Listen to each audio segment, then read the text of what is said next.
Dear students, आज हम इस वीडियो में होमोनिम्स का चर्चा करेंगे। एक्चुअली होमोनिम्स होता है क्या चीज़? यानी ऐसे वर्ड जिनका साउंड तो एक जैसा निकलेगा लेकिन मीनिंग वो वेरी करते हैं, अलग रखते हैं। तो 2023 में जो भी क्वेश्चन एसएससी में पूछे गए, चाहे एमटीएस हो, सीएचएसएल हो या फिर सीजीएल हो, और से क्वेश्चन का हम लोग आज सोल्व करते हैं। तो आज का हमारा जो पहला क्वेश्चन है, I use a dash to weight my ingredients while cooking. B में है the mountaineer is going to dash the rocky hill. तो फर्स्ट में क्या है कि मेजरमेंट नापतोल की बात हो रही है। सेकंड माउंटेनर जो पहाड़ पे चढ़ते हैं उसे माउंटेनर कहते हैं, ऊंचाई पे चढ़ रहे हैं, तो उस सेंस के लिए होना चाहिए। इसमें 4 ऑप्शन है जिसमें से सी नंबर सही उत्तर होगा, क्योंकि स्केल का मतलब होता है मेजरमेंट करना, नापतोल करना। तो ये ए में आपको परफेक्ट होता है। अब बी में जो माउंटेनर जो है ऊपर की तरफ चढ़ेगा, तो इसके लिए आप जो क्लाइम का सेंस में या असेंडिंग के सेंस में होगा, बढ़ने का सेंस में होगा, तो स्केल जो ऑलरेडी ये बी नंबर में सही होता है। इसलिए ए और बी में जो परफेक्ट ऑप्शन नंबर सी का जो स्केल है, यही हमारा सही आंसर होगा। नेक्स्ट क्वेश्चन हमारा है, even animals find it difficult to dash the loss of their love one. देखिए एक्चुअली में क्या होता है, जब आपसे अपने दूर हो जाते हैं, अपने खो जाते हैं, चाहे एनिमल हो या इंसान हो, तो उसे हम सहना या बर्दाश्त करना बहुत डिफ़िकल्ट होता है। तो इसी से आपका ऑप्शन है, जिसमें ये 4 ऑप्शन में से आपका पहला ऑप्शन नंबर जो ए है, बियर। बियर का मतलब होता है टोलरेट होता है, सहना होता है, झेलना होता है। तो एनिमल भी जो है ना, जब उनके अपने दूर हो जाते हैं, खो जाते हैं, मर जाते हैं, तो उसे झेलना या बर्दाश्त करना बहुत डिफ़िकल्ट होता है।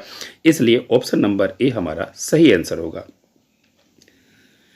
नेक्स्ट क्वेश्चन हमारा है, kindly accept my dash on your new haircut, it dash your personality. अब देखिए ये 2023 का ये क्वेश्चन है सीएचएसएल का। इसमें एक्चुअली में क्या हो रहा है, आप अगर किसी ने हेयर कट कराया है तो आप उसको क्या कहते हैं, कॉन्ग्रेचुलेट कहेंगे। तो कॉन्ग्रेचुलेट का यानी तारीफ़ का सेंस में आना चाहिए। तो तारीफ़ का सेंस में होना चाहिए। देखिए कम्प्लीमेंट ऑलरेडी चारों में दिया हुआ, तो लेकिन इसका जो ऑप्शन नंबर बी हमारा सही होगा, क्योंकि कम्प्लीमेंट का मतलब होता है कॉन्ग्रेचुलेट करना, किसी का तारीफ़ करना। ठीक है, ये पहला ऑप्शन के लिए आपको हो गया। लेकिन सेकंड क्या है, न्यू हेयर कट जो हुआ है उसके लिए वो ऐसे हेयर कट से उस व्यक्ति का, उस इंसान का पर्सनालिटी में और ही ज़्यादा चार चांद लगता है, और ये और अच्छा हो जाता है। तो इसलिए मतलब उसके तारीफ को और हम लोग बढ़ा रहे हैं, तो उसके लिए हम लोग कम्प्लीमेंट बोलेंगे। यानी ऑप्शन नंबर में बी नंबर जो कम्प्लीमेंट, पहला वाला में आई हो जाएगा, और सेकंड वाला में जो है ई वाला जो ऑप्शन ई होगा, यानी बी नंबर हमारा सही उत्तर होगा। नेक्स्ट क्वेश्चन हमारा है, my birthday will dash on A Friday this year. अब यहाँ पर देखिए ये क्वेश्चन 2023 का है, सीएचएसएल में आ चुका है। इसमें फॉल चारों ऑप्शन में दिया गया है। लेकिन क्या है, बच्चे का जन्म होना कोई एक दिन होता है, और जिस दिन बच्चा जन्म होता है उसी दिन बर्थडे होता है। मतलब स्पेशल डे बोल सकते हैं, पार्टिकुलर डे बोल सकते हैं। इससे रिलेटेड आपका ऑप्शन नंबर बी जो है सही उत्तर होगा। फॉल का मतलब to come at a particular time और happen in a particular place, यानी बी हमारा सही उत्तर होगा। नेक्स्ट क्वेश्चन हमारा है, the dog took dash during his walk and lifted his dash to indicate that he was Tide.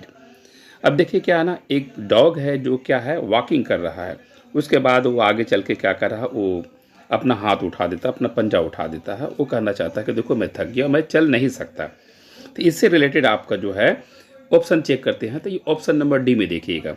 वो dog क्या करता है, रुक जाता है। तो रुकना मतलब होता है पॉज हो गया, ठीक है। और रुकने के बाद क्या, वो अपना पंजा दिखाता है, वो पॉज दिखाता है। तो मतलब डी नंबर आपका सही उत्तर होगा, पॉज और पॉज, यानी डी हमारा सही उत्तर होगा।